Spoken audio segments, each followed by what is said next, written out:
Welcome back to the Tailosive Tech Podcast, ladies and gentlemen. You guys did a fantastic show without me. Thank you so much for covering. I appreciate you both. And I love being a listener, you know. I love being just on the other end of the, like, I don't know what they're going to say. I wasn't there this week. And, like, Randy asked a really good question about, like, what problem is the headset trying to solve? I was like, ooh, that's a good point. It doesn't really have a mark. And then Mike brought up a good point of, like, it's this visual medium of, like, it's meant to show you things, and it's not necessarily about solving one specific problem. You both had a really good back and forth. So good job. Yeah. Missed you. Not going to lie, I did miss you, but I found a way to drag it out on both fronts too. You're lying. No, yeah, it's fun having you. I mean, I think the views or the comments on YouTube speak for itself. Is a little weird when the Tailosive guy is not here in Tailosive. That's why I had a preface like it's a brand, but okay, I get it. No, you got my point across. Good job. But all the same, yeah, it was good. I'm glad. Thank you. Before we get started, this was a tight squeeze this week. So thank you for Drew's taking time. As you can see, he's not in his usual setup. For audio listeners, he's still on vacation. But he found time. And I'm for recording us. at a weird time. We're at like 66% East Coast podcast for the first time. Mike is alone on the Pacific. Yeah, that just means I've got more sunlight. So suck it. Yeah. At least as of when we're recording right now, I've got more. What's the temperature where you are? That's a great question. Let me quickly check. But why you do that? I hope you. It's around like 56 degrees. Andrew. 56, 57. 56. Nothing too crazy. It's 84 here. It's 38. Ooh. 84. Oh my god. We're all so far apart now. We might be on the East Coast, but we are not the same. 84. I'm starting to sweat just thinking about that. Ew. Pretty much. I love it. It's been a lovely break. Do the people know where you're at? The... Has that been publicly stated? Generally, I'm in the South. In South. Yeah, you got that. So, okay, quick question, completely last non-tech question, we'll move on, but just something that I always like to ask this question. Now you're in the wintertime down there. How is the humidity treating you? Is it still sticky hot in a way, minus the 84?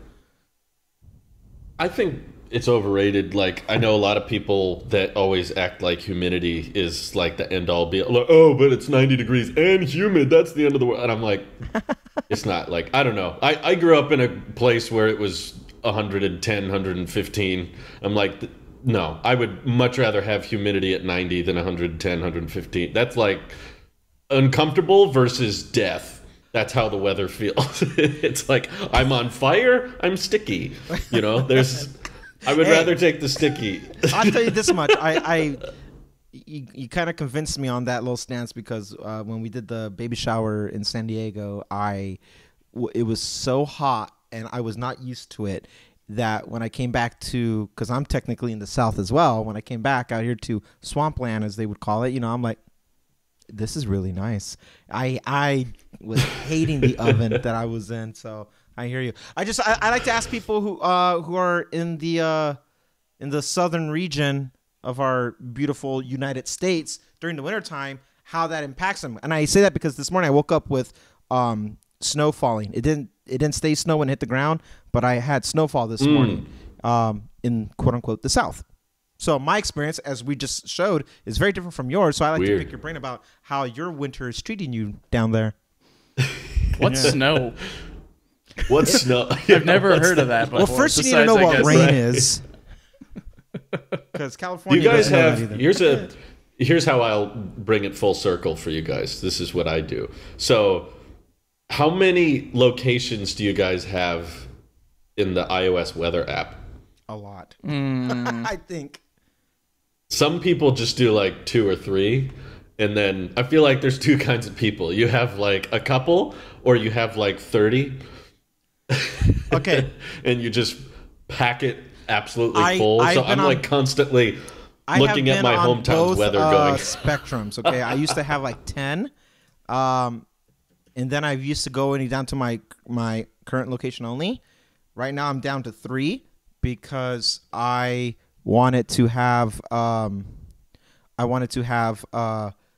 back home here, but like literal here. So when I travel, I still here, and then place of interest of where I would want to move.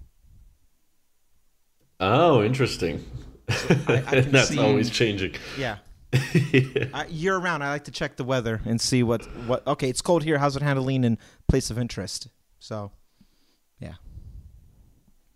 I've got What's yours like Mike? 12 or 13 of them, but a lot of them are just stuff that I haven't cleared. Like I've got one for San Diego. I've also got one for some reason for Lompoc, which is where Vandenberg Air Force Base is nearby.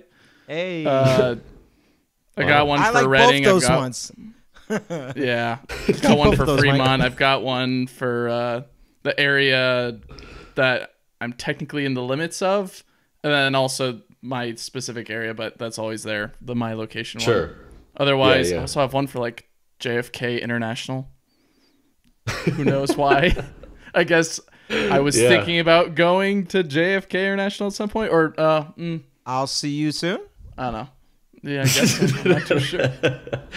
It's kind of interesting to see different people's variety approaches. I tweeted about this. I don't know if you guys have experience with it, but where I am, the weather app was updating a lot because it'd be rainy and then sunny and rainy and sunny, and it said like thunderstorm with the rain icons 0%. Mm-hmm. And I was like, what does that mean? What? There's a 0% chance of thunder happening. So just put clouds then. Well, no, because there's the possibility that, or there actually is no possibility. I've gotten it too. I don't know. They predict that percentage going up at some point. It's 0. There's a 0% they are predicting that is a non-zero percentage, so it may round off to 0, but it could be like 0.4%. Yeah. When it's really rainy, just put 0% chance of sunshine. So my suspicion is that 0% wasn't always 0, and then it updates every 15 or whatever minutes on it. Did you guys know that you could put in not just your, like most people put their city and like, oh, boom, done there. But if you put your zip code in, it's more precise for the weather app? Depends on the size of the city, I think. That's true. Yeah. Yeah. That's very true. In San Diego, but yeah, I didn't know it's you life could do or it by death. zip code. So there's different. Did you see? I don't know if you guys ever saw. We're going. This is the weather episode. That's right. And now Drew with the weather. With Drew. That's right, guys. I'm here today in 86-degree weather. I don't it's know raining sideways. I've never got it to activate on my own phone, but iOS weather app has an animation for tornadoes. Did you know that? Cool. Like if you're in a tornado, like you can look it up. It's on YouTube. It's iOS tornado. Like the weather app updates to all this debris. Is there a picture of a cow flying? Yeah, right. Yeah, that would be amazing. And then the Wicked Witch flies by as well. I just want to talk to Craig a little bit on that one. So it's like when you guys were designing this app and you were like, we need the sunny animation, the rain animation, the snow animation. At some point they were like, well, we got to do one for tornado. Obviously. Right? I didn't know tornado was a weather. I just thought it was the like it is hurricane. Like 0% chance of tornado. Randy, for the first part of January, there was weather in the Bay and along with the rest of California. It was weather, and that was called a cyclone, or as other people like to call it, an atmospheric river. So, river. As everything stands, I totally consider tornadoes weather. I would say a more common one, especially since Apple is in Cupertino, is they should just have fire. Yeah. It's just the whole screen is just. I was thinking about Paradise the other day and about how they did not learn their lesson because they're rebuilding exactly the same. And I fear they're putting underground wiring. This is tech, so yeah, this is tech. There we go. All right, all right. I did not know basically, there's all kinds of wildfire problems, but in the old days, they didn't put power underneath the ground because if it broke, if there was a rupture in the wire, it was very hard to find out. You basically had to dig up in a huge trench. whereas when it's above ground, it's very easy to see where the break is and where you have to fix it. They've made new underground cabling that has some detection method where you can see exactly where there's a break, so you don't have to dig up the entire wire anymore. They've already, like where I live, started marking for it. They're not gonna dig it quite yet, but because Paradise was starting from the ground up, basically they got to get all underground wiring. Somehow and they got just fiber internet. I just want to say I somehow made the weather app crash just by holding my finger on one of the cities. So It crashed? It crashed. I made it crash. Whoa. True. On the 14? On the 14 Pro. Yeah.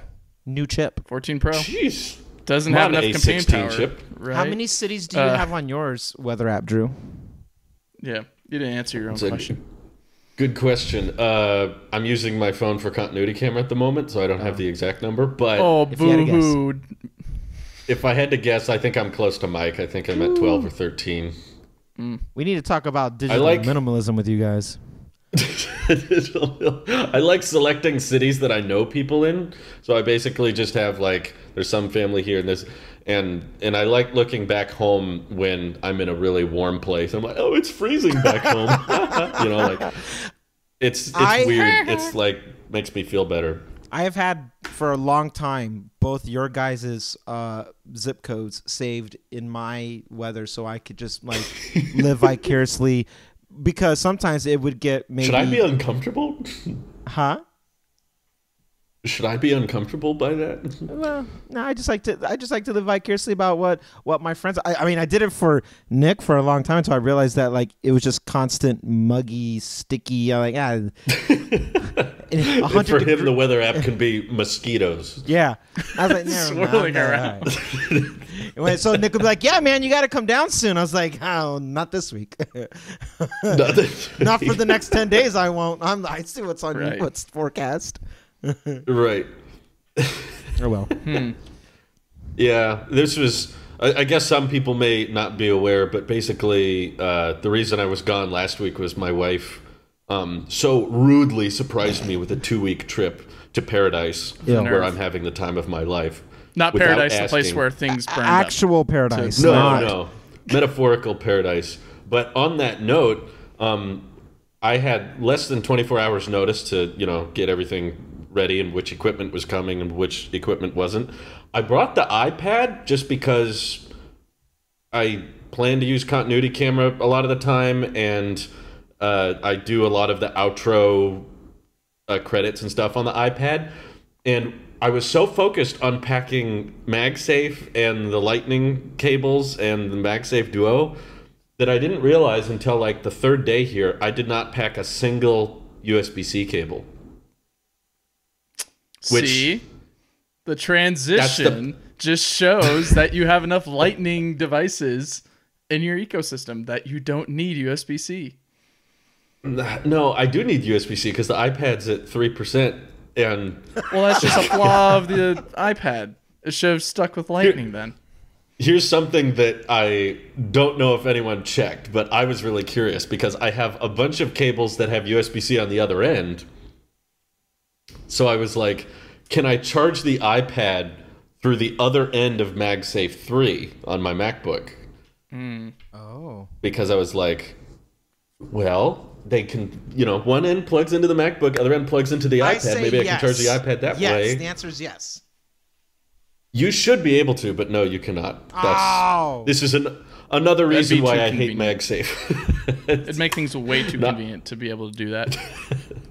Well, this is one of the reasons I want Type-C so bad, is because I wouldn't have to worry about, MacBook charger, iPhone charger. Well, you broke character. I could just get you one brought cable. your iPad. Shame on you for bringing an iPad. You broke character with that. That's not what you would normally do. Makes no sense at all.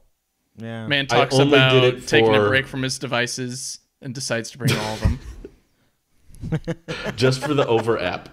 I haven't. Sure. I have literally I used it for appreciate what you did with it, though. I do appreciate the Apple Sheep whatever roster listing that you did with the breakdown. That was fun to watch. So, and I was very much aware that you were screen recording your iPad with that, which was cool to see. Which I think I actually have some disagreement. You made some videos this week that kind of like I disagree with you a lot, and I kind of want to talk about it. Oh, good. Yeah. But on that note, with the screen recording of the iPad, what was funny about that was I realized I was designing the little buy and don't buy icons, and I was getting the which iPhone is right for you, and I was working all that, and the iPad was at like 30%, 25%, and I was like, oh yeah, I gotta plug that in. Oh, and I was like, oh, honey, I remember the one thing I forgot. I got all the way here without knowing it. I was like, I need to screen record this for the video. I was like, I better get this video done quick.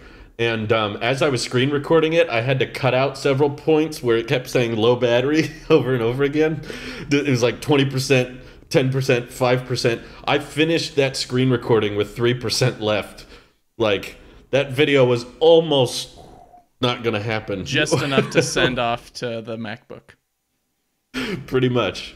Wow. It was like the second I finished recording, I immediately start airdropping. I'm like, please. I turn the brightness all the way down. Dear Tim Cook, please, I'm sorry for my transgressions. Just, please, just allow it to upload without any problems. The clip of the Navi falling off the plane in the first Avatar, that was my iPad Pro making the tech video. I pictured you doing this. I pictured you like, Lord, I don't ask for much, but if you get this That's not true. I asked video, for a lot. if you get this video through, I will stop hating on the iPad. I will get ding. Just kidding, bro. I'm done. Just kidding, bro.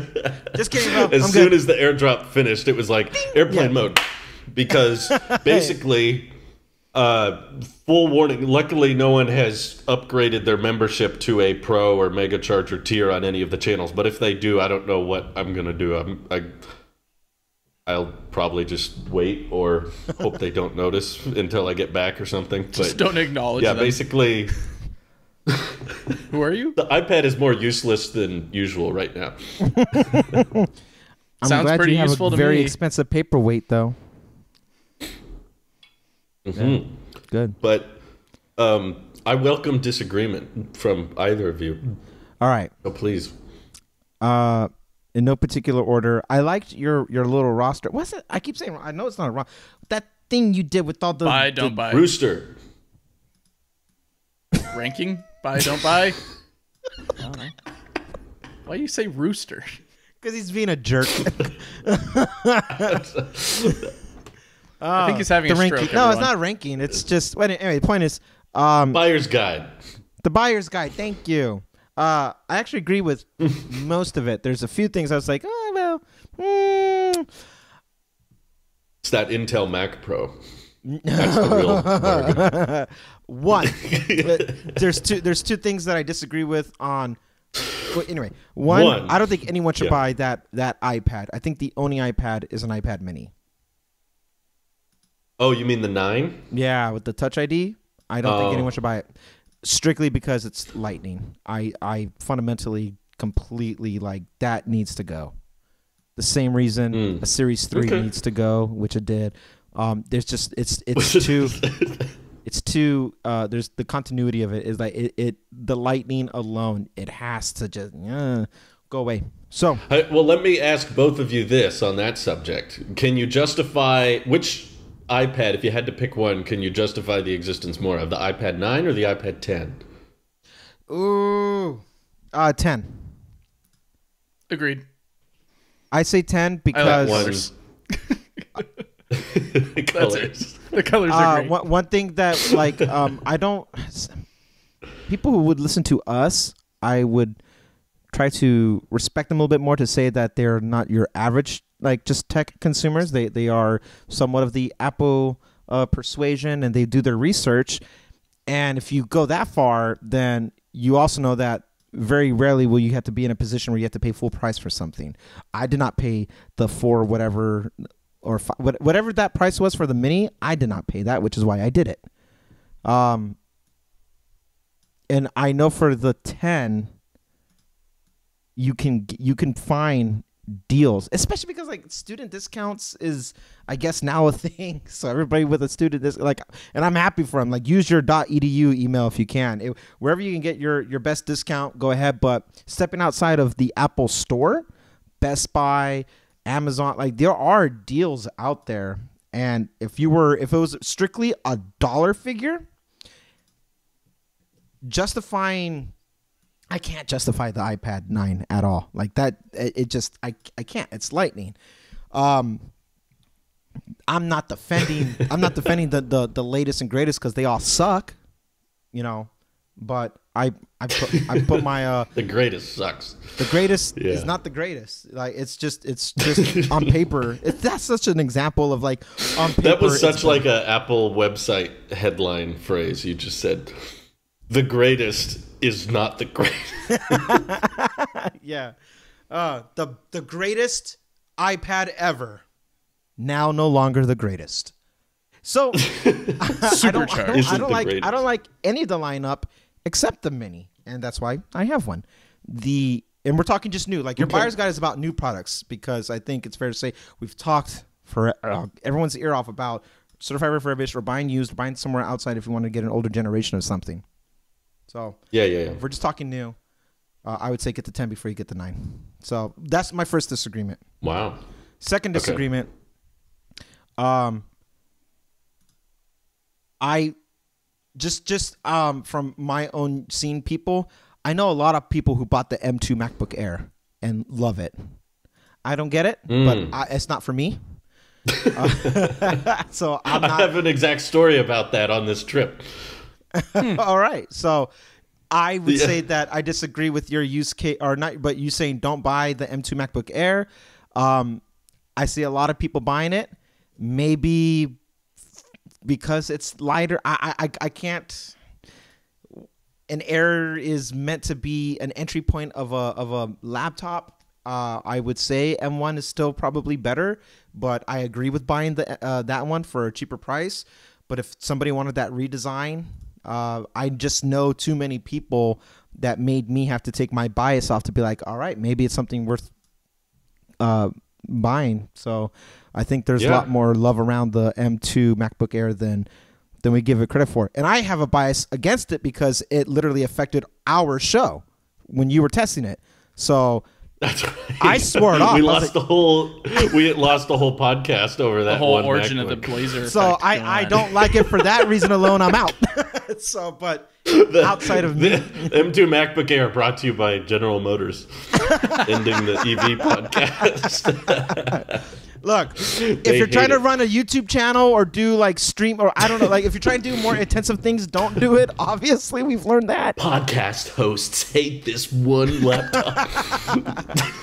But if you just got to do 3 out of 4 podcast hosts recommend don't buy this laptop. That's funny. Yeah. Anyway. No, we were meeting up with old friends that, you know, there's a bunch of people that we haven't seen since we got engaged when we were last out here that we were hanging out with and meeting up with. And I was impressed because I hadn't spoken to this guy that we stayed with in 5 years minimum. And I didn't really get to know him that close last time. And he was just like, so what kind of work do you do? And I was telling him about YouTube and stuff. And he was like, so do you do Mac content at all? And I was like, a little bit, yeah, a little bit. Silly thing. And he was like, because they just dropped these new M2 MacBooks, but they're still using the 5nm architecture, just like the M1. And I was like, oh, we can actually talk. Interesting. Oh, I was like, not a plebe. I said, you're speaking my language. And he just bought, like, a couple months ago, the M2 MacBook Air as well. And right before he dropped that on me, I was like, you know, I don't think the 5nm chip, like, performs that much better on M2, and there's more thermal issues with the M2 Air. So I was like, I was very impressed with the M1 Air. And he was like, oh, well, I like my M2 Air. And I was like, oh, sorry, I didn't know you got that one. I mean, great decision. You love it. That's fine. You know, I'm not trying to make a guy feel guilty. Yeah. But I saw him Switzerland use it over later here. on, and I was like, I'm for good things and against bad things. Yes, I mean everyone has a fair point. I agree with both sides. Yeah. So yeah, it's funny you mentioned that. Like, I guess I've run into several people that have bought the M2 Air and really liked it. Maybe I'm not appreciating enough the design update. Maybe people really, really like that over the M1 Air. I don't see it as that much of an advantage, and I think there's a lot of money to be saved and not a large amount of performance difference. Maybe it's because when I reviewed the M2 Air, it was coming from a 16-inch MacBook Pro, so all I saw were downgrades. Yeah. And I was like, and the other real kicker here that bugged me later was I was like, the M2 Macs, they tend to use 1 NAND, which affects the read and write speed. And he was like, that's why I bought the 512 gigs of storage with 16 gigs of RAM for my MacBook. And I was like, that's refurbished 14-inch Pro territory. So yeah. I thought that, but I didn't say that. You can't help but go there. You're like, oh, you're speccing up. Just then get the promotion. Get the more I/O. Get the more, like, you can't help but go there. Yeah. So I hear you. Objectively, like on paper, I agree with you. But there's something I'm not seeing, and enough people I know in my life have that MacBook where I'm like, all right, then I would recommend it from their point of view. Made sense. They're like, listen, I'm not doing logic like you. I don't need all that. I'm like, okay, that's fine. I get it, because that's how they talk with. Yeah, listen, I don't do Logic Pro, and I'm not out there pretending to. I'm not out there pretending to, talk about podcast things and okay, fine. Yeah. I don't go do group FaceTime calls with my friends and call it a podcast. Okay, I'm fine. So I was like, all right, to each their own. Now, the other thing I disagree with you was, I think a video yesterday, you did your Apple Card recap about what happened. I just love how you like rebrand everything, like the title, what Randy saw, like the Apple Sheep Rooster and then Apple Card recap. Okay. Recap. Wait, hang on. You called it like it Apple reminds Card me recast. of Mike's. It reminds me of Mike Stacklasa from Red Letter Media, like intentionally getting the names of everything wrong, like over and over again. Fine. Why Apple Card never went anywhere? It's like, it reminds me of Mark Hamill in, what was that movie, Star Wars, the last Rian Johnson film, or something like that. Now I think of it, we need more Apple Cards and less Hummer EVs. I think that's what the video was called. Yeah, that one. I think Apple would appreciate that. Yeah. Goldman Sachs wouldn't. No. Stop! Goldman Sachs is like, stop issuing the credit cards. Buy more Hummer EVs. For those who haven't watched it yet, the overall premise was that very little has happened with the Apple Card since it's come out. And Drew went on for 9 minutes and 49 seconds. I'm being specific now, jerk. Well, 4 hours ago as of recording this. I like it when you're not specific. Okay. It's great. So Drew went on to laissez-faire, talk about why he got 6%. He can't help but bring up the 6% cash back. He just can't help himself. The same video? So I don't remember in laissez-faire, but okay. I think your premise of it is it depends how you look at it, right? Let's talk finances here.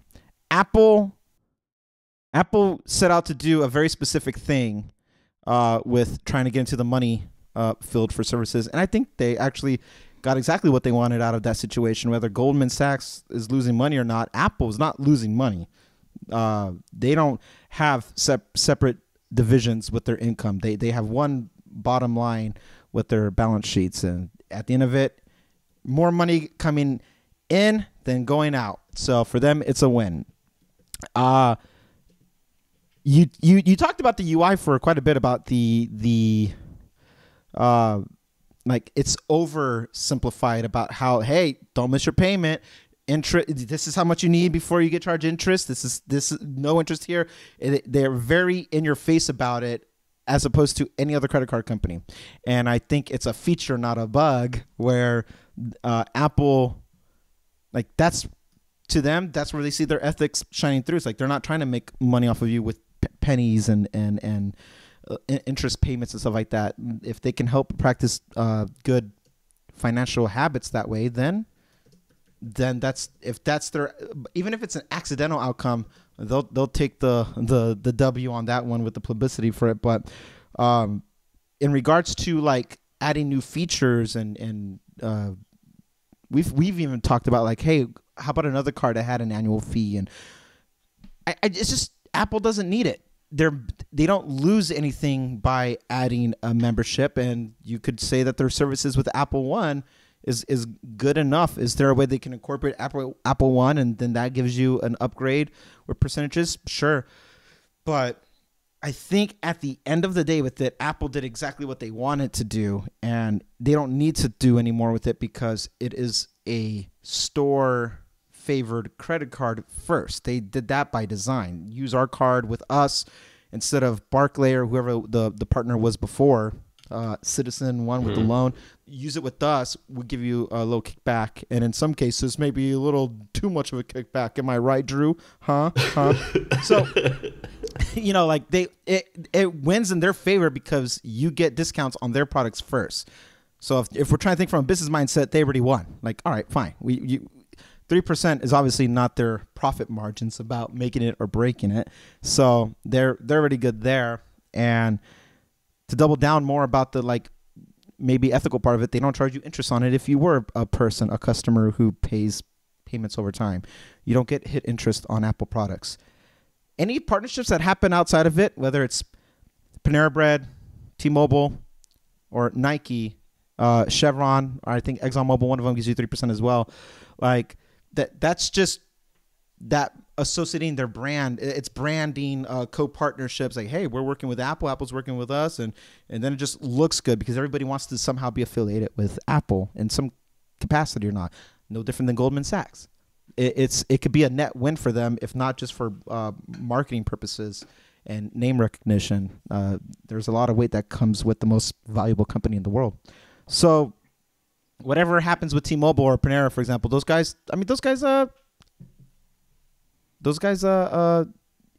their profit margin, that's their business. That's not, Apple does not care. Like that's between their financials and stuff like that. Someone who has T-Mobile, cool, I get 3% off more. But I think it was a big success because the people it was meant to be for got in years ago, and it's not like the card, it doesn't hurt you waiting. It doesn't change. It's not like you're like act now for a sign up, but they don't do these bonuses like that. I think I've seen some promos, but they don't really do promos like that. Apple's big promos are that of which of like, we have this sale going on for going back to school or whatever. Like at the end of the day, they can lose that. They can lose any one of their services, branches of it, and it doesn't hurt nothing. We've already speculated that News Plus, for example, not faring all that well, but they don't care. They're not losing anything out of it. They got their money coming in from all the other outlets. They diversified their income in that sense. So, the idea of adding something more, I think we all would like to see more, but if they don't, Apple already won. I consider it a success. Selfishly, I would like to see an Apple Bank. We've talked, previous episodes about that. So I think an Apple Bank could introduce a debit card, a cashback card, different tiers at that sense of it. I mean, we talked about the Apple card. The Apple Cash card was supposed to start doing interest anyway. So we can see them trying to slowly dabble into it, but they have no incentive to like go all in when it comes to people's money if it could blow up in their face. This is something I'd rather they take their time on, whether it takes 5-10 years and whatever happens out of it. But yeah, overall, I it's the only credit card I like using the most. I do have other credit cards that I use, but that's my most used credit card. And me too. we won in that we have healthy financial discipline about not carrying an interest, so we are just getting money back all the time from it. But whether or not other people are or not, if Goldman Sachs was hoping that more people would have interest, Goldman Sachs has more business partnerships than just with Apple anyway. I mean, a $1 billion loss is a tax write-off for them. Then they can claim it on their taxes, and then they don't have to pay that money anyway. Like, nobody's losing in this situation, and there's always a percentage of mitigating risk anyways. Like, hey, some people are just going to default and hurt their credit, and we'll never get this money back, and that's the cost of doing business. So in that sense, that stuff has already been written into the equation of it. So yeah, I think the Apple Card was and is a huge success just because of the simplicity of just applying and day-to-day usage. So yeah. Well, I don't. Go ahead, Mike, if you have thoughts as well. Oh, mine's just one very simple one. Who holds a card the way that you did in the thumbnail? I'm so confused. This whole entire time that Randy's been talking, I've been holding my Apple Card in like so many different ways, and this doesn't come naturally to me. What is this? Your camera and your hands and your face will all do weird things when you're taking a thumbnail shot. It's the art of the thumbnail, for the sake Mike. of a photo. Yeah. For the sake of a photo, you will do it in bizarre, odd ways just to make it look the way you want it to look. For the thumbnail, if it's comfortable, you're doing it wrong. You need to be uncomfortable to get your perfect. How many people do this? All the time. Something comes out. Yeah. Right. Yeah, they put it in the thumbnail all the time. Like, I'm honestly, how often do people smile if not for the camera? You laugh, but how often do you just, if it's not for a photo, you know, it's that kind of. It depends how big of a fart I just let out.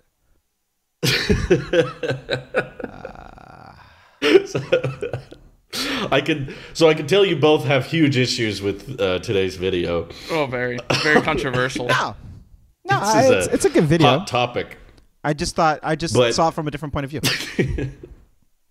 Yeah, I think the narrative is distorted because Randy's comments sound a lot like a lot of the comments I saw in the video, which is that I'm not trying to say that the service is bad. I'm just saying why Apple hasn't gone much further with it, because I remember back when it first came out, that was kind of the whole subject of the podcast. We were all talking about this is just the first step, you know. Long term, pretty much all major credit card companies eventually have higher tiers with better perks, and that was the biggest criticism from day one that the Apple Card got, which is that these rewards aren't that great compared to what I can get through Amazon Prime credit cards or through Chase or through Amex and all these other options. And people are like, yeah, but this is just Apple's first entry. But here we are in 2023, and it's like, that's pretty much it still. Like, they didn't really expand much further. And I think it's a great product and a great service for the end consumer. But I think that the Bloomberg report about Goldman Sachs is evidence that this is not a very, you know, it's kind of a weird thing to say. I think it's a success. Like, well, what is the definition of success? But I mean, if the definition is to deliver a service that many people love and enjoy and use, then I would agree with you. I would say, yes, a lot of people use it. A lot of people like it and use it. So success. But does that mean that the company is incentivized to grow that segment, or that the company is getting a healthy return on that? That's where I think it's a bit more vague, because sure, you may be right that Goldman Sachs is handling the back end with the banking, so they're the one that are taking the loss. But if Goldman Sachs is the one handling all the finance side of things, then that means that Apple has very little to lose, but also very little to gain at the same time. Because if there's interest payments and stuff, I don't think Goldman Sachs, I don't know, maybe they're real stupid, but I don't think they would sign a contract with Apple that just says, if the card does well, then Apple gets paid, and if it does poorly, we take the hit, but Apple doesn't take any hit. Like, I have to assume some kind of joint, you know, partnership there. There was like, you handle the back end and we handle just the branding of it, in which case the success of the Apple Card is dictated by, does it keep people at Apple, you know, like, does this influence people to continue buying Apple products, to continue buying iPhones? Because it's like, well, if you switch to Android now, you're going to have to close that credit line or pay it awkwardly on the web. I used the Apple Card on the web the other day. It's terrible. Yeah. It's so weird. They don't give you the transaction history, and it's just this vague balance. So I will admit that, you know, earlier last year when I was debating, like, I've since decided that I couldn't do it, but I was debating if the iPhone 15 doesn't get USB-C, I'll switch to Android. And I was thinking of all the logistics of switching to Android, and I was like, yeah, the Apple Card would kind of annoy me because I can't do that on Android, so I'd have to get some other credit card. You could do it all or through Luisa's phone, though, right? If I added her as a co-owner, which we have not done, but Okay. yeah, I could pay it off through the iPad. That just sounds like an Apple something, sheep with but extra steps at that point. yeah, we're not really ditching the iPhone. We're just Yeah. kind of making it harder to reach the Yeah. same thing. So Sure. that's why I'm like, how can we actually measure the Apple Card's success if its goal is just to influence people's buying decisions? I mean, because we don't have the alternate timeline in the Apple universe, the metaverse, right? Appleverse, whatever they end up calling their thing. We don't know, like, what would Apple's revenues or what would upgrade programs look like if Apple never released the Apple Card. We don't know. So it's kind of a vague, like, did it result in more people sticking with iOS or more people buying Apple products? Maybe, maybe not. Like, they seem to be... I've still seen quite a few promos, a lot of those sign-up things. Like, sign up now, you get $100 towards they're doing one right now. That's why I'm aware of it. Those Mike brought up the co-owner thing. Those cards, it's not doing anything any different than any standard branch bank entry-level credit card offers. There's nothing unique or distinctive about the Apple credit card except that you get 3% back at Apple and maybe some partnerships that they sign up with. There's nothing inherently different that's happening with it, in the sense that also that, like, when there's a promo, that's trying to get market share, but that's not money that they're losing. The benefit that Goldman Sachs gets from us going through them is that we have an account with them. It's a partnership with Apple, but we have an account with them, right? So, we're robbing them legally. We're taking all their money away. They get money in other, like, we're not their only source or even their main source. They are a bank. They are an investment firm as well. They'd be in real trouble if we were the source. Yeah, it's their way of. It's just all about brand recognition. It's like they're probably paying less with Apple than they would in other marketing conventions to get their name out there. And on their balance sheet, they have all these new users who sign up through Apple. And we're not the bread and butter of anything. To us, doing a credit card through Apple and Goldman Sachs is not Goldman Sachs' iPhone. We are not that to them. We are just an opportunity to... Because it kind of works for me, but I'm kind of a nerd in the financial space like that, where I want to know more about it. It's like, what else do they have? Who are they about? And and what controversies have they been involved in? A lot. But they're like, I mean, who has? To be honest, it's kind of hard to find a bank that hasn't had some kind of... It is what it, like, it's like they got a banks, monopoly right? on it, right? Is that the Right. There's a monopoly on it. So I guess your interpretation is that the Apple Card's goal is just to be another nail in the, Apple sheep cross, or whatever you want to call it. Where are you going? Like, you and Randy have both had very interesting transitions, or like tee-ups in the past two podcasts. I know. It's like you can't get out of the ecosystem because your credit score is now attached to it. So is that its purpose? No, I wouldn't say that. Both of them very interestingly relate to Christianity. No, look, Apple Card. For Apple, its sole function was to be a store credit card first for you that could do other things. You compare it to the Amazon Prime credit card or the non-Prime too, which I think is the best side by side, except their business relationship is with Chase. But it's the exact same thing. They offer better perks because you do pay a membership for Prime. Thus, you get a 5% back. I have the Amazon card, not Prime, and I get 3% back when I shop all the time. So that is my Amazon card. And you're probably right that Amazon spending is likely a lot higher than Apple spending in general. Yeah. Revenue-wise. Yeah.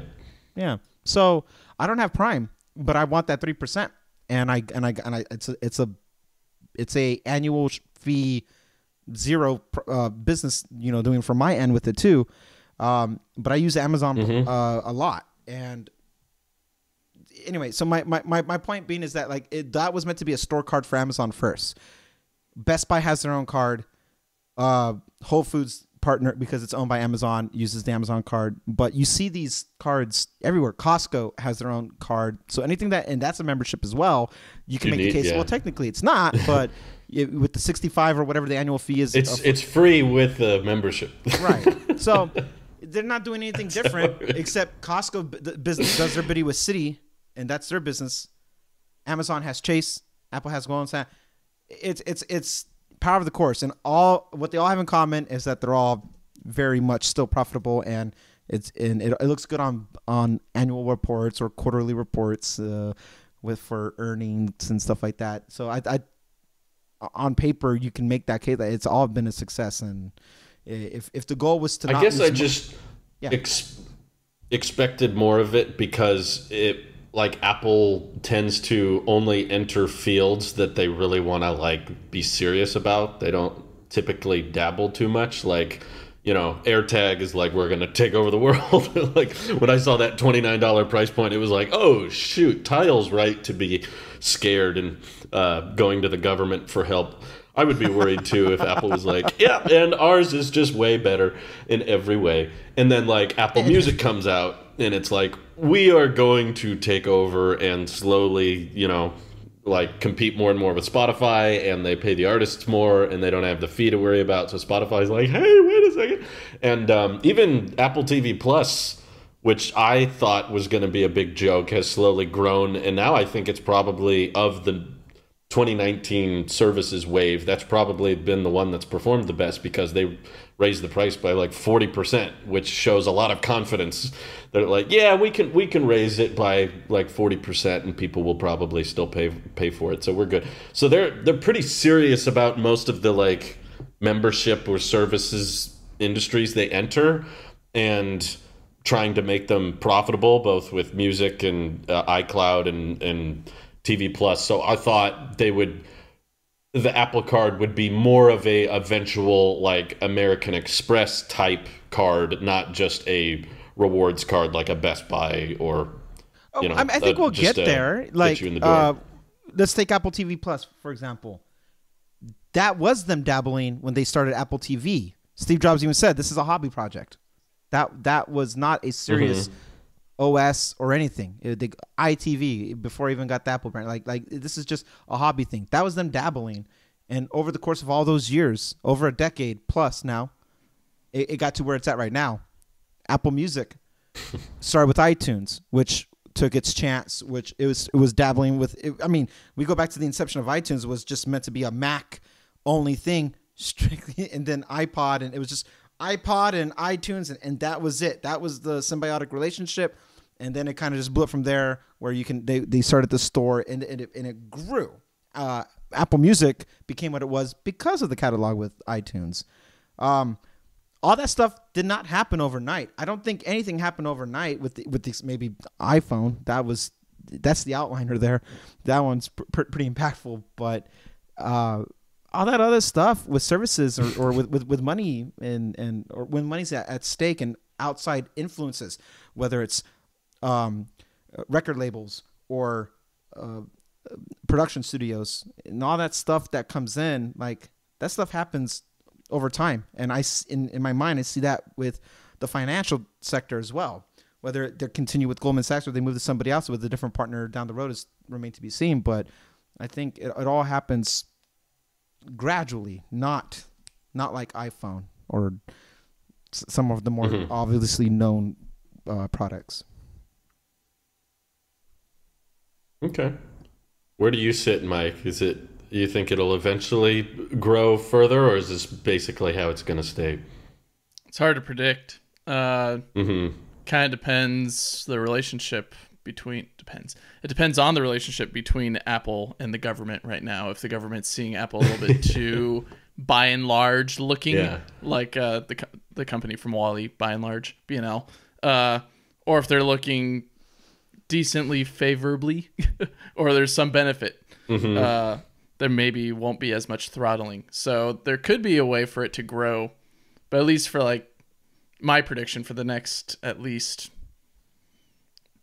7 years or 6 years, whatever you were in, I guess the rest of the 2020s, nah, I don't think there's going to be too much change besides maybe some cashback changes, I'd say. So maybe more policy stuff, a little bit less actual like Apple ATM type of stuff, which would be cool. Have like the little Apple logo and then TM right afterward. So it looks like Apple trademark, but it's actually Apple teller machine and all that. That'd be neat. But that'd be cool to see. It'd be very sleek. It'd be very beat up after a while. It'd look like an old Let's Mac just hope they never go into the crypto space. Oh, yeah, please. Well, that's maybe the only way I'd want Apple to branch out is like not crypto necessarily, but kind of what you've said in the past is improving the stocks app. So if I'm able to tie, think about how dangerous that is, being able to tie your wallet, your Apple card to the Stocks Plus app where you're able to buy whatever stock at whatever time. It's like Robinhood levels of like, I can buy anything I want at whatever level I want as quick as I want. That money's going to be coming and going through Apple's wallets. See, that sounds so much more profitable to me, what you just described. So they could maybe do that. I could see that, but I don't see anything like crazy happening in regards to an ATM or making it more like a savings and credit account and all, or not credit, but you know what I'm talking about. So Apple becomes their own brokerage. They're their own brokerage firm. Yes. That's why I'd say maybe I think they could do that way better than Robinhood. Oh, yeah. A lot more, surprisingly, maybe a lot more trustworthy, even though that it's a giant mega corporation. Well, the difference is Robinhood, they couldn't like afford, because of how much borrowing was required to allow people to buy through Robinhood. Like they didn't have the money. They're like, we either have to lock out people from buying this stock or we're going to go bankrupt and the company will die. So they made a tough call, but Apple has so much money in the first place that they could afford to not have to borrow as much as Robinhood does and be more like a traditional brokerage like Vanguard. And I feel like there's much better chance of returns in that than there are in this just like, well, hopefully people keep coming back to Apple stores and buying Apple cards. But it's weird. You go through the website, it's like, this is designed to make you not carry a balance. You know, it's encouraging you to not pay interest fees and stuff. And I'm like, so what are you getting out of this? It basically means everybody that uses it, Apple is less profitable for those people because of all the cash back they got. I'm sure there's a cut that they get for every transaction done. There are stuff in place that has to I'm sure, but it's probably not more than 2%. Are you talking about 3% cash back to Apple? What we get back? No, they're That's tough, man, because those are stuff that's purposely withheld from us, from the public. We don't ever know specific numbers with any of those transactions. We know it's like a fraction of a penny for every transfer that's happening when you do card swipes and stuff like that. But when it comes to like Amex is famously known to not be accepted everywhere because it's too expensive to use their card, because Amex gets paid for every time they swipe a card, and they pass some of those benefits down to you, the end user. Apple is doing the exact same thing. However that works out, which I guarantee it is working out in in Apple's favor. They're winning. They are a for-profit company first and foremost. They are making money. But Apple Pay feels a lot more accepted than Amex, you know? True, but not, I feel like as it's probably you said, less not than every that. place takes the NFC payment, and we have to use the card sometimes. And in that sense, a 1% is not. I don't know what the number is because we don't have it, but I guarantee that we are still getting only a fraction. And if it was to be like this forever, and every person who has an Apple ID also has an Apple credit card, and they all use that as their primary, I guarantee Apple's making more money off of that than what 2% we would get back, or 3% or 1% that we would get back. Still, I don't know what the numbers are, but there's no banking institution would do something where they lose money on the back end. Chase lost money for a short period of time trying to get their most premium card, the Sapphire Reserve, and get people to come over there because it's trying to compete with the American Express Platinum card.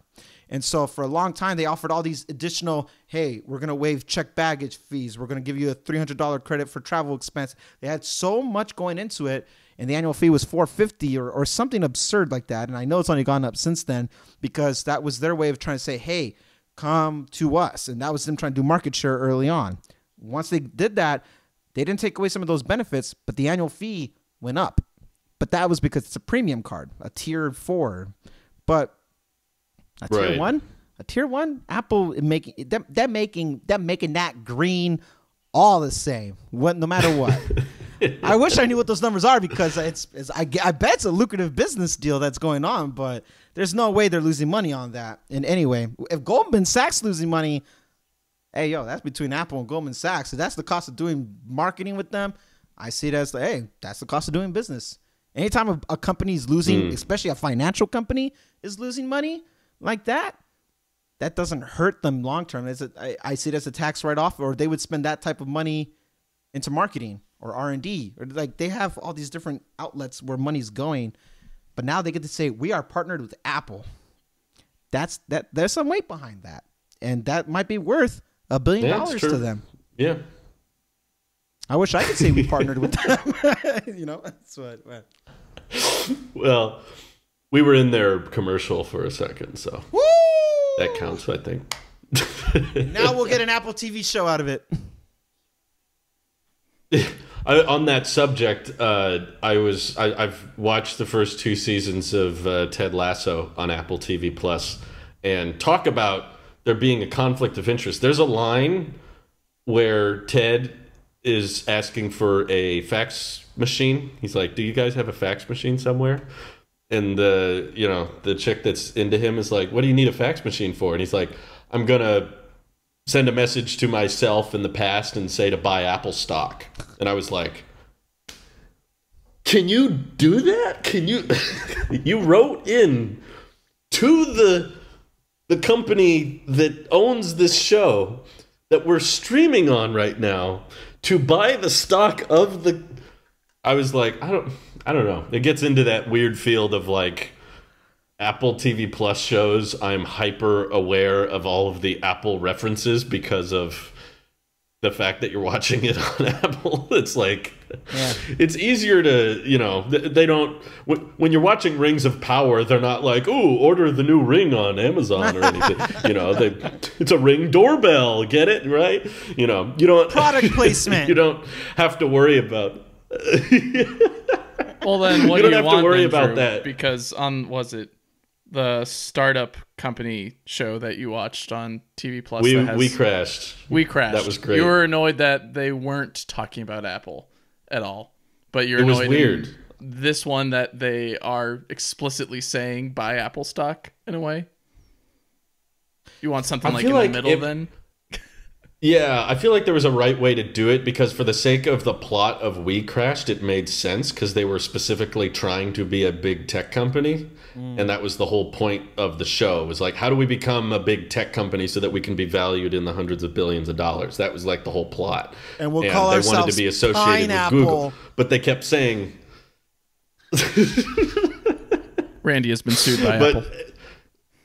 Yeah, right.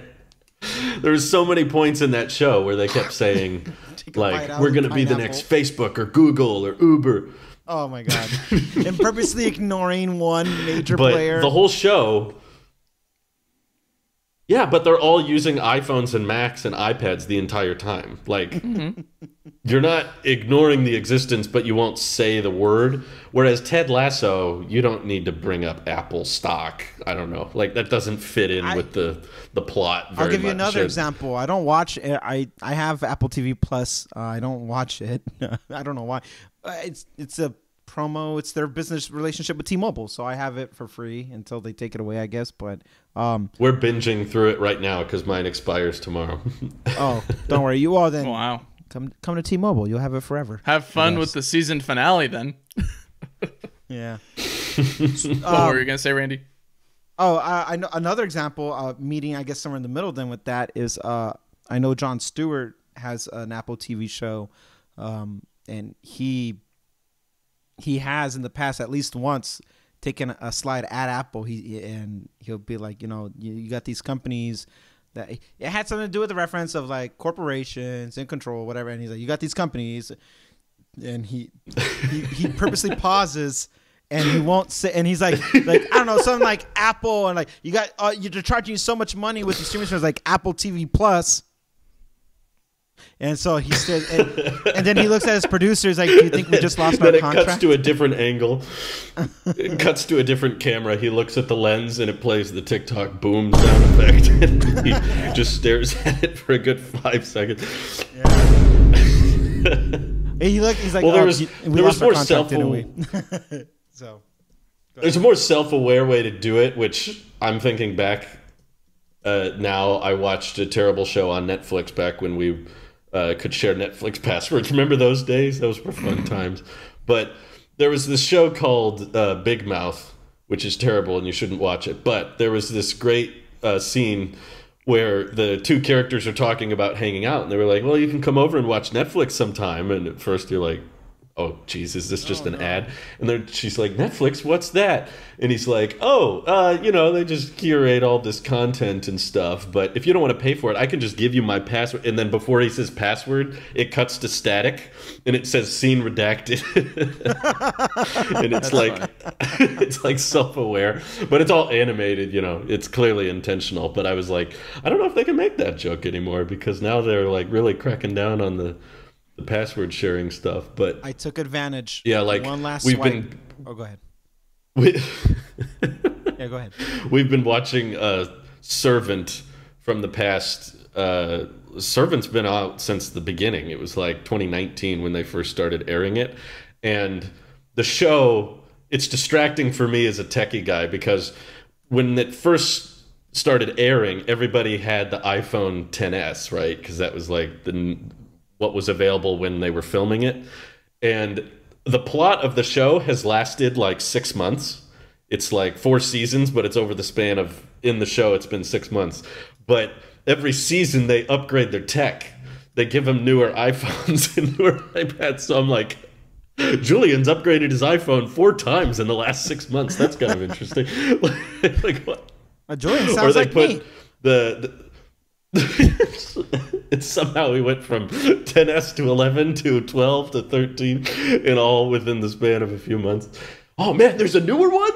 Dang it. Oh, let me buy that one. Oh wait, there's a newer one? And I'm like, it's kind of distracting to me. But there's a scene where they had a 2020 iPad Pro, which has the dual camera on the back. But I don't know who's in charge of the prop department or whatever, but they put it on a Magic Keyboard case that is for the 2018 iPad. So like the camera doesn't fit with the cutout. And I was like, oh no. It was like there was someone in charge of the Apple hardware that just shows up on set. Okay, everyone, now you're going to use these. Everybody start using these phones. And so it's like, well, they didn't have this before. It doesn't matter. They just need to be on the latest and greatest. Like, okay, but there's no weird accelerated timeline where the tech comes out every like month.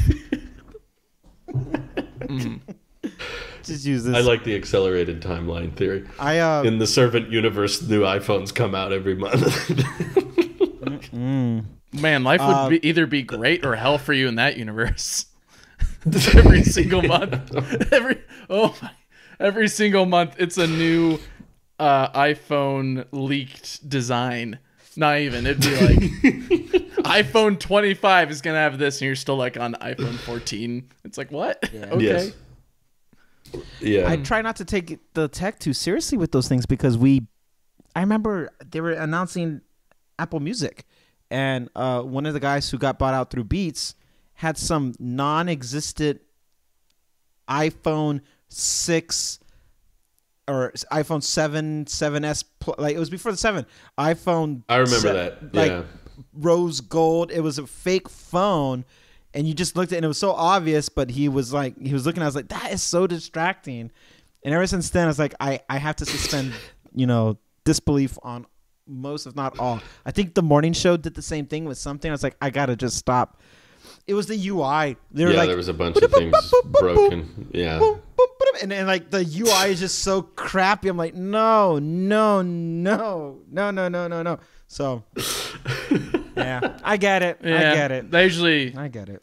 I usually get that when it's relating to a video game console that someone's playing on. They're like aggressively just like on the controller, just Oh, you can just tell they're not playing. going anything. crazy. Yeah. You're like, you're not doing anything with that. Or when they're like handling a VR system and all that, and like they're pretending that they're in this virtual space, and then I don't know, you see them do something ridiculous IRL, but it's like, why would you?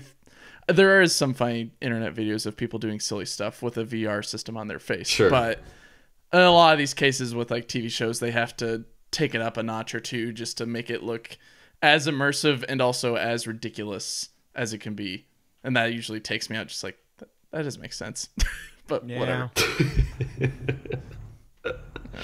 It's kind of funny. Like they've unintentionally roped this huge tech community into being hyper focused on all of their content.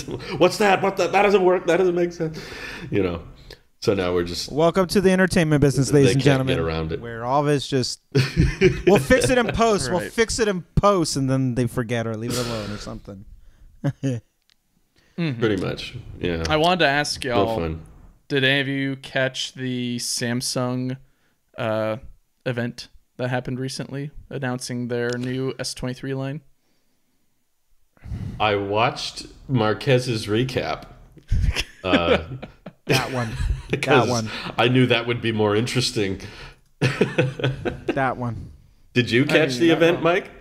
I did not, but like the iPad, I do enjoy the colors. I need to open the Find My app and look for someone that actually watched the event because I can't. So far, what did you do? You're getting close nearby. No, but I keep asking around, and everybody I've seen on the internet was like, no, I didn't watch it. I saw someone posted in our Discord a trailer of the S23 Ultra, and I was shocked by how incredibly cringe it was, considering it's 2023. This is like a company with access to billions of dollars, and the marketing department still is lagging this far behind Apple. Like, the thought process that came to my head is Samsung is a manufacturer that started to market to everyday consumers with phones, and Apple is a marketer that designs things specifically for the end user that outsources manufacturing, and it shows. It's like when the I don't know. It's when the architect tries to dance versus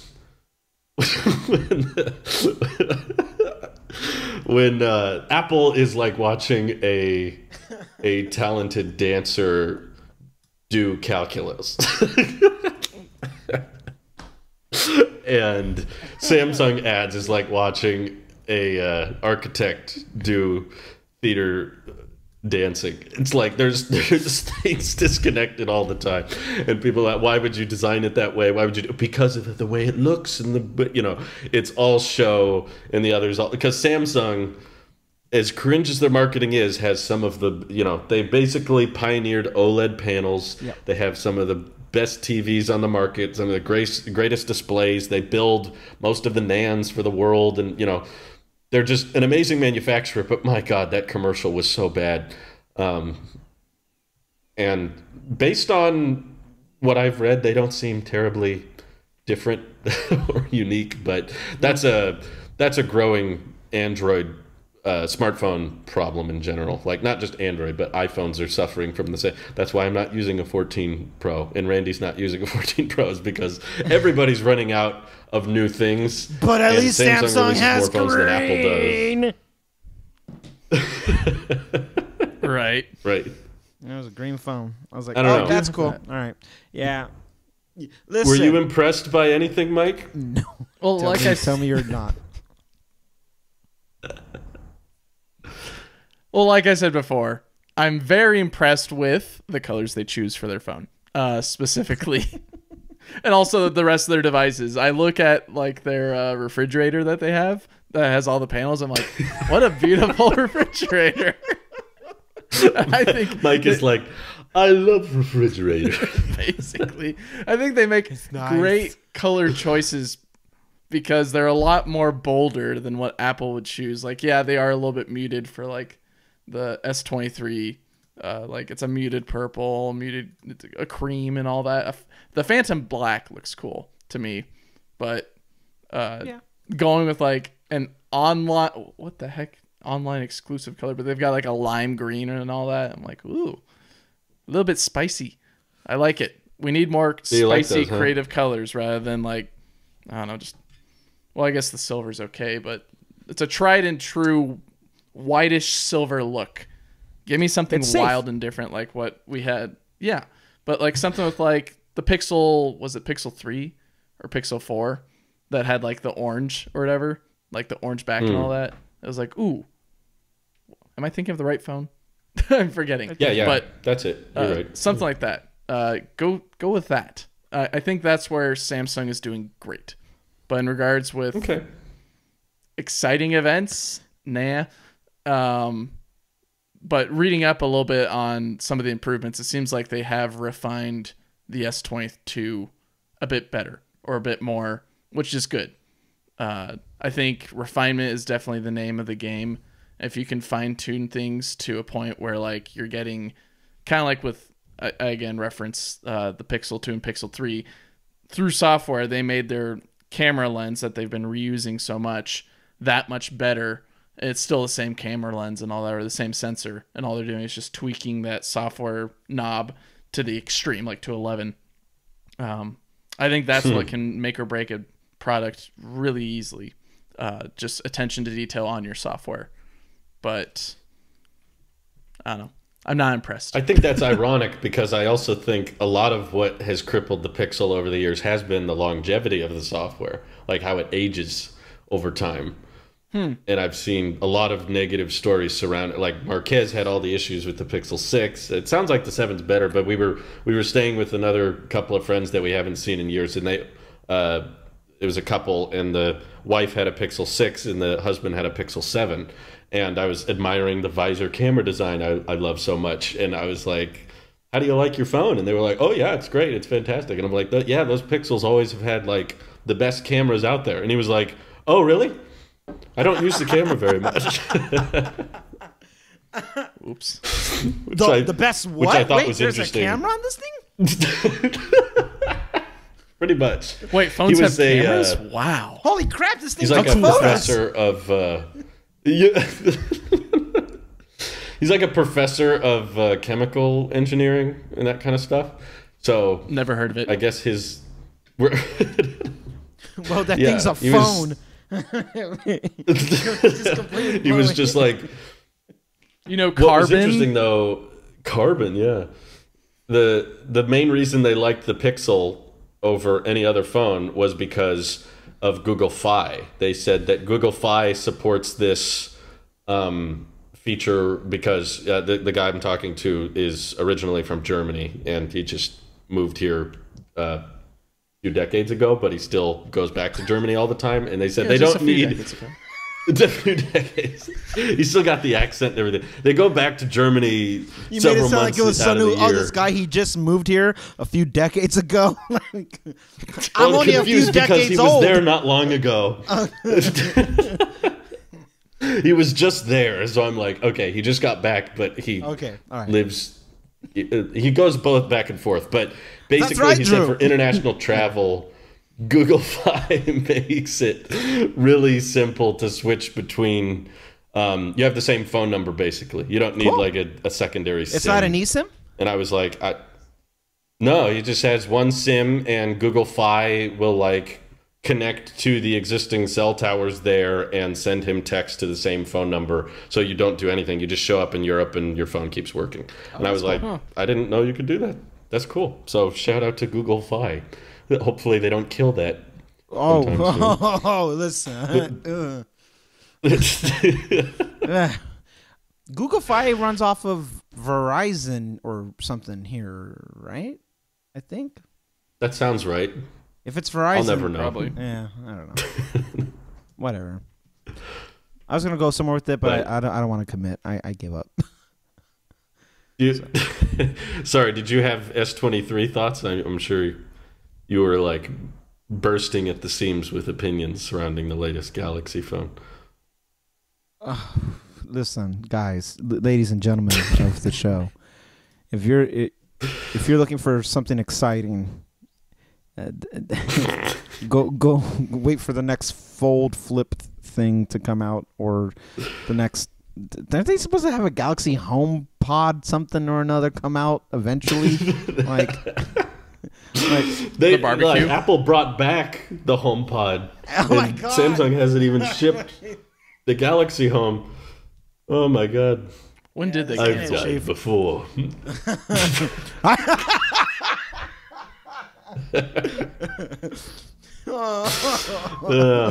Everything. Oh well.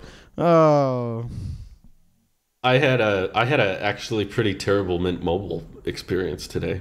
Please share. Unfortunately. I will take any chance I can to try to convince you to get to T-Mobile.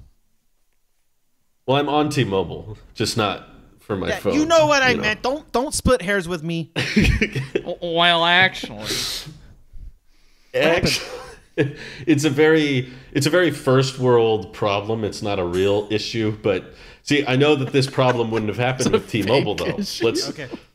Let's start out with that. All right. So one of the main reasons I really like Mint is their referral program.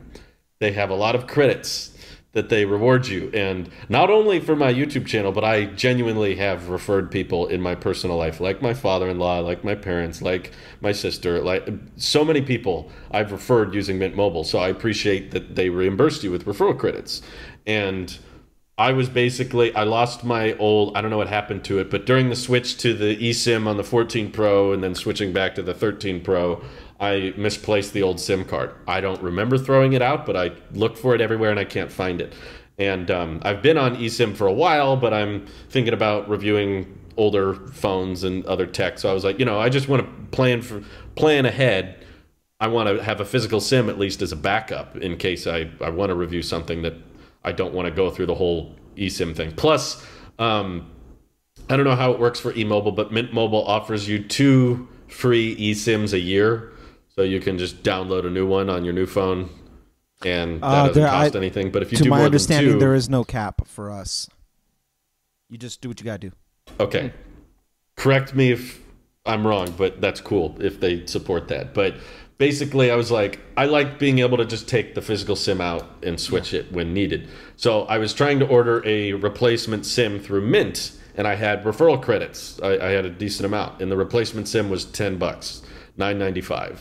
So I was like, just take it from my credit, just use that to send me a new SIM. But they were like, no, you can't use your renewal credits on that because renewal credits are only for renewing your annual plan. You cannot transfer them to order a replacement SIM. I was like, that's dumb. That doesn't seem right, or I'm missing something here. So I reached out to customer support and I was like, hey, I want to order a new physical SIM using my credits. And they're like, you don't need to do that. You can just order within a certain period. If you order a eSIM, you can get a free physical SIM down the road as a backup to go along with it. And I basically spent hours reaffirming to them what is your name? What is your email? What is your phone number? What is your address? And I would tell them all these things, and they'd say, okay, I can't find, well, you needed your order number for your original eSIM. And I was like, okay, I know I had an eSIM when the 14 Pro came out, so check back then. And they're like, oh, we don't have any record of that. I was like, okay, well, can't you just transfer the credits so that I can order this in that way? And they were like, no, we don't support that, but you shouldn't have to pay for it. And basically went on for several hours this morning while I was working on other things. I just had it going in the background. And they were like, do not close the app, please. We might lose disconnect. They were like, we might lose connection.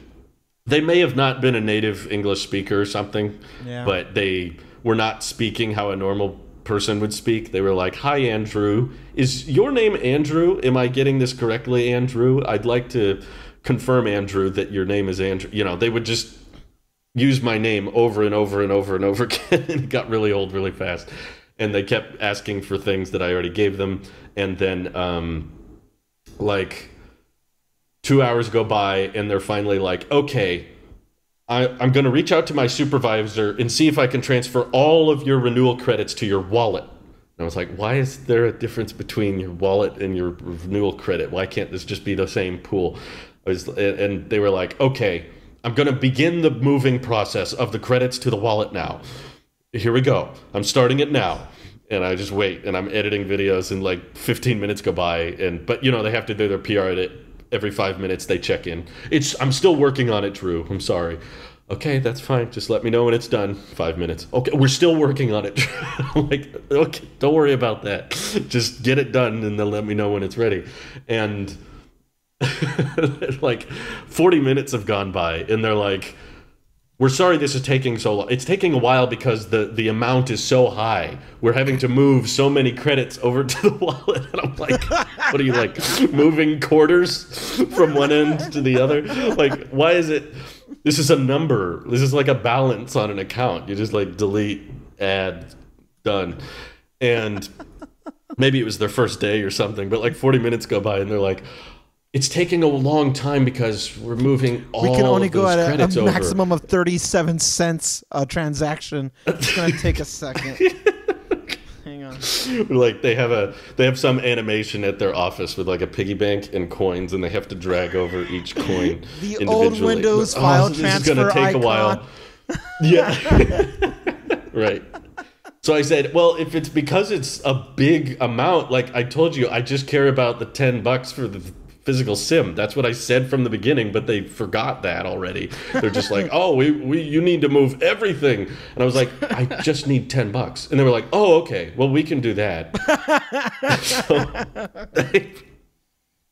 it was like this super long roundabout process of like, you had to try to convince me to go through this physical SIM backup if you have the order number, but they didn't have the order number, and they were like, check your email. I'm like, it's not in my email. Check your spam folder. I checked the spam folder. Did you use a different email? I was like, why the heck would I use a different email? This is one account, one service. So I finally get the $10 on my wallet, and I'm like, okay, thanks. And I go to buy the replacement SIM, and the wallet balance is not an option. They still want me to go with a regular credit card. And I'm like, so what's the point of the wallet if when it's time to order something, you cannot access the wallet? That like defeats the whole point of having, I don't know. So I reached out to someone else because I was like, maybe the last person just didn't know what they were doing. So someone else I reached out to, and I was like, so I'm trying to order a replacement SIM, and I want to use what's in my wallet. This time I didn't have to phrase the whole renewal credit thing.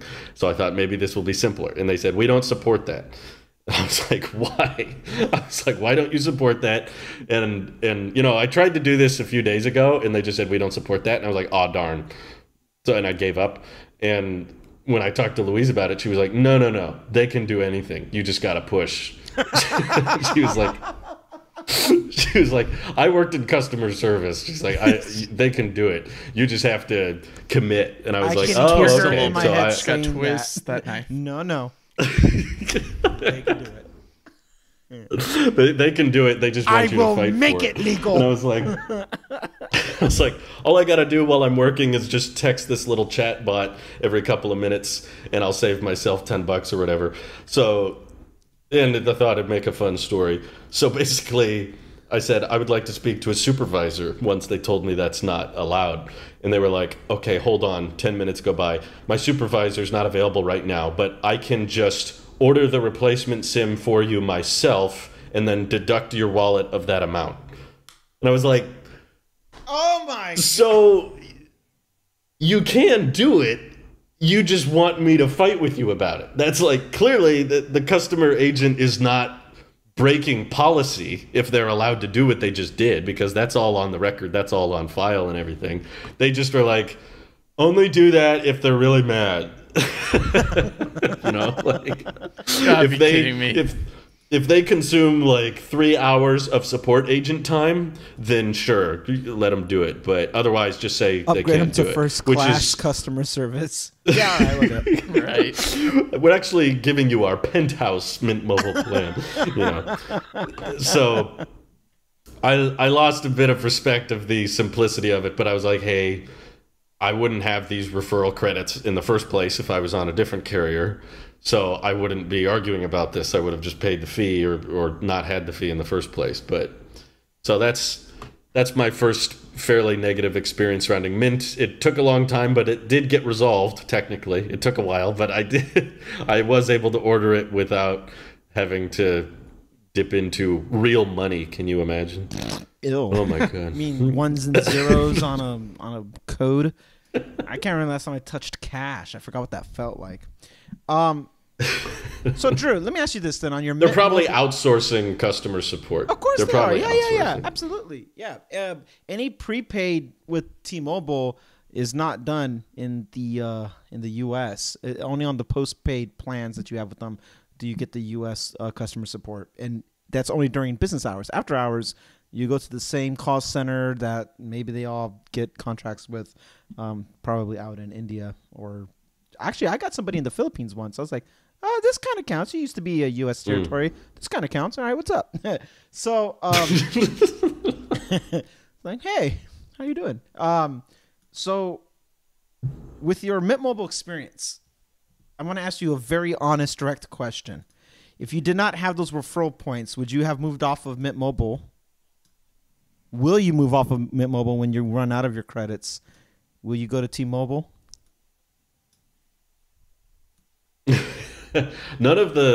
So brutally honest, like no one's listening right now. Yeah. None of the cheap T-Mobile plans have looked very compelling to me. So I do have backup plans, like if Mint Mobile went bankrupt or whatever, or just ticked me off through something else. This is a customer service complaint I have, but it's partly my fault. I could have just kept my old SIM and I wouldn't be in this mess. So it's, reminds me of the old Linus days of I was taking apart my iMac Pro and I broke it and now Apple won't help me. It's like, well, okay, yes. I'm sure their service is bad when you do something you're not supposed to do. Good job. Good job. Like, ooh. I should have had the physical SIM. So it's my fault, but they're not good at handling my issue. Yeah. So, but I do see where the bias may come in store, but there is a direct difference, I would say, between picking a company based on referral credits and picking a company based on sponsorship straight up, because Mint did try to do that. They reached out several times and were like, we want to do a straight up affiliate where you're no longer making referral credits. This is something where you would get paid based on who signs up, and they were pitching that a lot, and I turned off on that because I'm like, money is, especially, cash is king. You can do whatever you want with money. Yeah. So you will promote or advertise any product or service knowing you get paid for it, and that can definitely screw a perspective. Yeah. But the reason I feel differently about a referral program is because usually in a referral program, it's credits that go back to the service itself. Yeah. Which means if I'm promoting a company or a brand because of the referral program, it's because I would like to stay on that service or product. I'm not getting cash, which I can then put towards whatever I feel like. It's like, no, I want to stay on this provider. I'm happy with the current state of the provider. Sure, I'll admit it may affect the bias a little bit, but I would honestly say even if I wasn't a content creator, it would affect my bias if I knew that if I joined this carrier and I convince my wife to get on it, or if you have a family and I put my kids on it, I'm going to get credits back.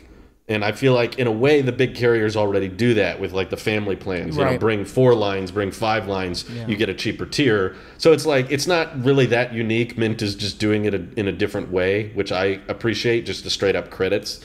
And it's like if the service was so bad I didn't want to use it, but I was promoting it, that would be different because I'm getting paid to promote it. But this is like I'm recommending it because I like it. I'm very happy with the coverage and the speeds, and I love the account management compared to like just the little amount of T-Mobile account management I've done with home internet. I've annoyed me, just like the separate apps for things. And I love Mint's simplicity of just like there's a password and there's your phone number. You just sign in.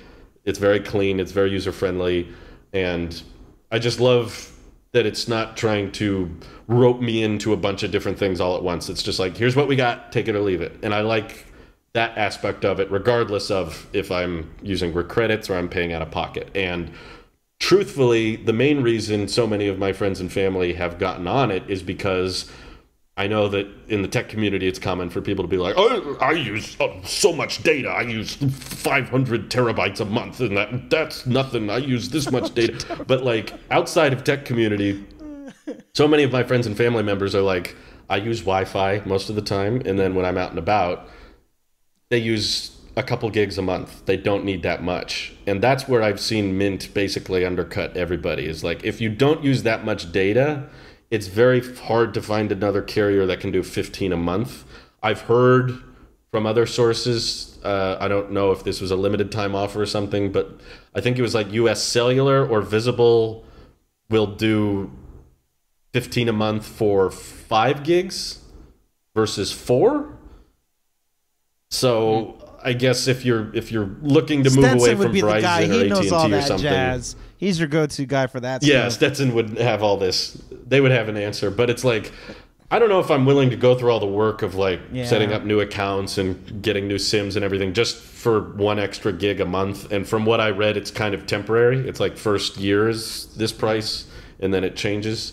So yeah, like it has to be a pretty freaking compelling offer to switch at this point.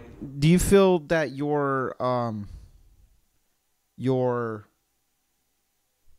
let's take cost off the table, because cost indirectly or directly will have an influence. You talked about like not doing a full partnership with them, an affiliate, because of a certain skewed. You might, you'll get manipulated that way. So let's remove cost from that equation then. Do you feel that Mint Mobile is your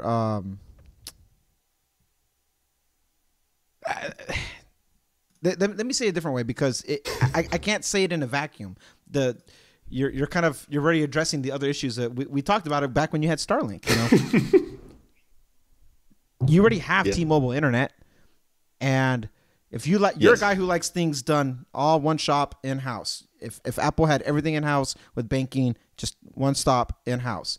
T-Mobile already gives you your internet. If you go on their Wi-Fi and you did do a prepaid plan with T-Mobile or some really affordable plan in there, but taking costs aside from it, because it doesn't matter, it's already done in house for you, plus 3% off. If you're thinking about the cost analysis from it and the simplicity of it, your customer service experience are the exceptions to your overall usage with Mint Mobile. Not that is not your standard. Everything is automated. You set up and you just kind of go. This eSIM business is so messy, and I had my own conflict trying to get my eSIM back on my physical SIM with T-Mobile, and they weren't helping me either that much. I was on the phone for a couple hours doing something of my own caliber, but that's a story for another day. But to my point, I don't talk to T-Mobile like that. I just use their services and their discount. So Mint Mobile's cheaper because they're smaller. They can afford to kind of like undercut a lot of things. Bring your own line. The more lines you bring, the cheaper it gets. But there is a cap afterwards. It doesn't get to free. Whereas Mint Mobile gives you you can get to free for a long time. And so that's why it's like, let's take costs off of it because that will skew it. But at the end, eventually, free goes away, and then you actually look at what you're paying with or what you're working with. Would you not find the simplicity of having a plan with T-Mobile that can take you anywhere, and you have the same account information on your app, the same? You go to Canada or Mexico or the Caribbean, everything in North America is covered. You get to you're still on T-Mobile and you don't pay anything additional. It just kind of goes. There's no roaming necessarily with it. And I know your lifestyle is different, but I guess where I'm getting at is that wouldn't you not find the simplicity of just having everything done in house if you were just on one carrier as a whole, since you've already talked about how much you like your T-Mobile internet? Or is everything always subjected to change because everybody's messing up? Like, are you like, I could be not bought, but I could be swayed the same way Starlink had promised at one point, as long as it's not Xfinity or they don't mess with me again, I will be happy. Like, where are you at with that? I'm on Xfinity right now, to be I'm so sorry. frank. Where I am. The internet sucks here, by the way. It's like 10 up or less. And it's very, I don't know how Xfinity is so inconsistent, but I tried to live stream and it just didn't work. But yeah, I see the value in that, like the beauty of having one place that kind of handles everything. And I know I've probably pitched myself as that way with the Apple ecosystem and stuff, but maybe it's just newer Drew. I wish I could. Well, I don't wish I could, but I can't flip that switch. You're not the only one that's been cursed with knowledge, like now that we've gotten on the train of like where to cut costs, where you can save, and where you can stretch your dollar to make it work for you a little bit better. Because we've gotten more into saving and investing and how much we care about what we make, because I don't take it for granted what the channel brings in. I'm very grateful for everybody's support, and I thought that to continue blowing it as much as possible on latest and greatest tech. Oh, there's a new computer, there's a new iPhone, I need to buy that. I was like, that's irresponsible, and it kind of assumes that the audience's support, I take it for granted. Like, you guys will always be that generous. You guys will always help me out. And it's like, I felt weird about that. So in more recent history, I've definitely pivoted more towards trying to save people money when possible, and where can you get better value. And that's made me prioritize more just what is the cheaper service, even if it's not necessarily the most first party well integrated result. That's why I'm not on iCloud anymore, or not paying for Apple Music like I used to, because I'm like, well, I can get it cheaper here, I can get it cheaper through this. So the cost has come prioritized over the simplicity of billing and account management, which honestly isn't, once you turn on auto pay with T-Mobile, you don't really think about it. I just get charged the $50 a month and nothing changes. It just stays that way. So I don't really, and Mint is the same way because they do it annually. So you kind of pick your plan and you set the price once a year, and then you don't have to think about it for the rest of the year. So it is a little bit more complicated, I guess, to have two separate accounts, but you deal with it so rarely that I don't put much value in, like, I wouldn't pay extra for a plan just so that it could be roped in with my Wi-Fi. Xfinity's always trying to do that with people. They always want to rope in the Xfinity Mobile and Wi-Fi. They're like, wait, you can expand your terrible home internet experience to my phone? Oh, really? Thank God. Bundle it all. Yeah, I have several family members that use Xfinity Mobile, and I'm constantly trying to push them to go to Mint because it's not that cheap. They try to make you think it's cheap. I mean, it's probably cheaper than Verizon or T-Mobile or something, but it's something. It was something crazy. It was like $10 a gig or something for Xfinity Mobile, and I was like, I don't like, or maybe it was $5 a gig or something, but I was like, I don't like the concept of, older legacy carriers did this too, where it's like the more data you use, the more your bill is. because then all you have to do is like you run into one situation where you thought you were on Wi-Fi and you're not, and now you've racked up all this data because you were scrolling through your YouTube shorts were still running when you went to sleep, and now it ran up your data bill. Mint, at least, they have data caps, but once you hit your cap, you just get reduced speeds. There's not like an overage fee. I was like, that's the way it should work. I always thought that from the beginning. That's a T-Mobile perk that you get. Good. Yeah. So yeah, I guess. See, you're already T-Mobile customer. Visible would probably. You are as much of a T-Mobile customer as you are a Goldman Sachs customer. You just don't know it yet. You're already there. You're already using their services. Oh God, I guess so, aren't I? I just without looking at them or talking to them. But yeah, it's kind of a bad experience, but hopefully the last of them. I'll just keep my physical SIM and not lose it, and make sure that one sticks around. Yeah, Mike, do you still have your physical SIM, or are you all eSIM'd out and that's that? I'm on eSIM, so no more physicals. Well, there is a physical SIM in the camera that is currently recording me on the 11 Pro, but otherwise, I'm all eSIM, which is fine. I'm never really gonna go and review old phones, so I don't really need a physical SIM. And you don't need that burden. Yeah, my future phones will be pretty easy to switch to, assuming it is a YouTuber problem. Yeah. When you're switching phones a lot more, you care about eSIM, but most people are like, I'm gonna switch now, and I'm gonna keep this phone for 2, 3, 4 years. I don't have to think about it. Yeah. Mm-hmm. Yeah. What did you write here, Mike? What did you find? Oh, so while you're discussing your Mint Mobile issue, I thought it'd be pretty funny to throw it at Chat G. I can never say it fluidly. Yeah. GPT. I threw it at Chat. I threw it at OpenAI's project that works on a myriad of requests that anyone can. Anyways, I threw that at it, basically saying people write a know letter. what GBT is by now. Yeah. Basically, I told it to write a letter from Mint Mobile to Drew for apologizing for not transferring $10 of credit from his very large wealth of Mint Mobile credits toward a new SIM card that Drew misplaced. And it seemed that it wrote a very interesting letter. It did. I clipped it at the bottom. It did say best regards and insert name or whatever. But I like the way it worded it. Due to an oversight on our end, this was not done in a timely manner. I like how it knows. Read it out loud. Read it out loud for our audio listeners. Okay. Oh, yeah. It says, Dear Drew, we hope this letter... So this is a robot that wrote this letter we're reading.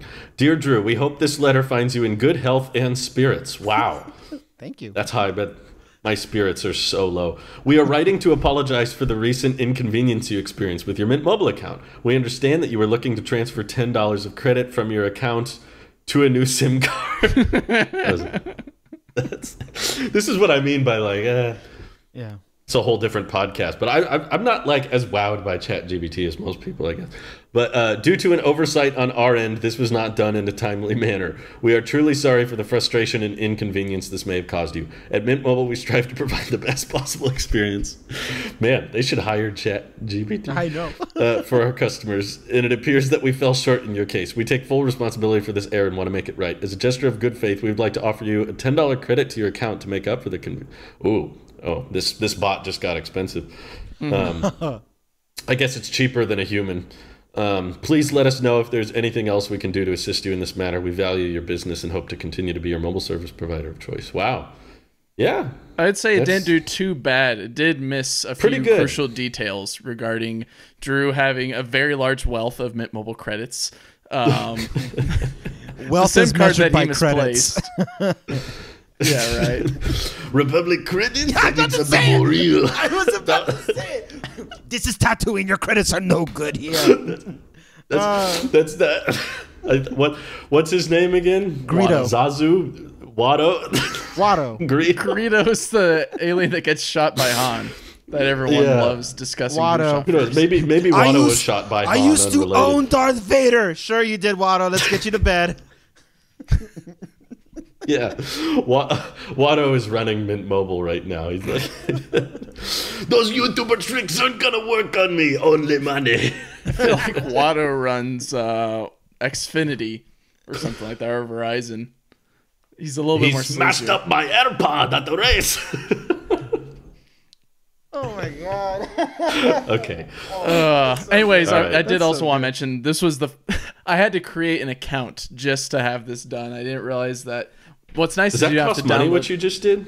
No, it's all you had to Okay, do is look up Chat GPT. My goodness, It cost them $10, and then Drew. create an account. Oh, it apparently cost me $10 to do. Here, here's $10. They're not gonna to get you, their money but somehow. to this effort. Wonder if we'll get the money back. I'll reimburse you, but only in renewal credit. I'll gotta take transfer it to your wallet as long as first. it's supercharging credits. There's so many different currencies. Puts to me keep on track with of. Louise, and Louise is like, "I'm sorry, we can't do that." but Drew said I got- could.